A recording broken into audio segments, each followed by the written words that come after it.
بسم اللہ الرحمن الرحیم وَيُؤْثِرُونَ عَلَىٰ أَنفُسِهِمْ وَلَوْ كَانَ بِهِمْ خَصَاصَةٌ۔ سورۃ الحشر۔ ارشاد باری تعالی ہے، اور وہ اپنے اوپر دوسروں کو ترجیح دیتے ہیں، وَلَوْ كَانَ بِهِمْ خَصَاصَةٌ، اگرچہ وہ خود محتاج ہیں، کمزور ہیں۔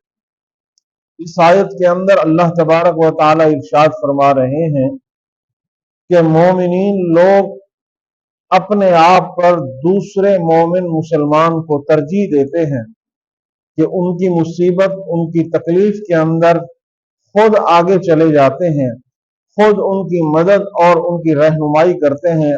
آپ خود اگرچہ وہ تکلیف کے اندر ہیں، آپ اگرچہ خود کمزور ہیں، لیکن وہ دوسروں کا خیال کرتے ہیں۔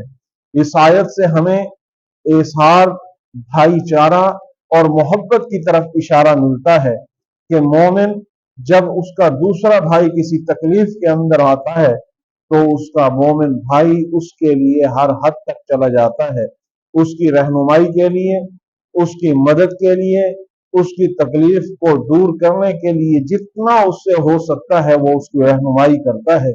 یہی آیت کے اندر فرمایا گیا کہ وَيُؤْثِرُونَ عَلَىٰ أَنفُسِهِمْ، وہ خود تو کسی کمزوری کے اندر کمزور ہے اس سے، لیکن اپنے آپ پر دوسروں کو ترجیح دیتا ہے۔ وَلَوْ كَانَ بِهِمْ خَصَاصَةٌ، آپ کمزور ہے اگرچہ، لیکن دوسروں کو اپنے آپ پر ترجیح دے کر ان کی رہنمائی کرتا ہے، ان کے ساتھ محبت و بھائی چارے کا اور ان کے ساتھ اتحاد و اتفاق کرنے کی کوشش کرتا ہے، اپنے آپ کو تکلیف کے اندر ڈال کے۔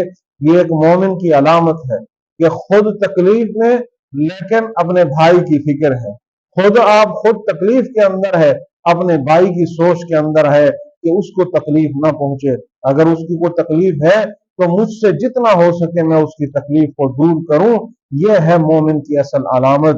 وہ ایک واقعہ صحابہ کرام رضوان اللہ علیہم اجمعین کا آتا ہے نا کہ ایک جنگ کے اندر کافی سارے زخمی تھے، ایک بھائی نے آواز لگائی کہ مجھے پانی پلا دو، وہ پانی پلانے والا اس کے قریب پہنچا، دوسرے بھائی نے آواز لگا دی، اس بھائی نے کہا کہ اس کے پاس جائیں، پہلے اس کو پلائیں، اس کے پاس پہنچا تو اور نے آواز لگا دی، اس دوسرے نے کہا کہ اس کے پاس چلے جائیں، اس کے پہنچتے پہنچتے اس کی روح نکل گئی، واپس دوسرے کے پاس آیا، وہ بھی فوت، تیسرے کے پاس آیا، وہ بھی گزر چکا تھا۔ تو یہ صرف کیا تھا؟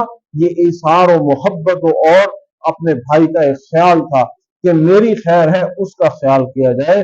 یہی دین ہمیں سکھاتا ہے کہ اپنے دوسرے مومن بھائی کی فکر کرنی چاہیے۔ اگر اللہ نے ہمیں کچھ توفیق ہوئی، اللہ نے ہمیں ایسی چیز عنایت کی ہے کہ مجھ سے دوسرا مومن فائدہ اٹھا لے، تو یہ میری خوش قسمتی اور خوش بختی ہے۔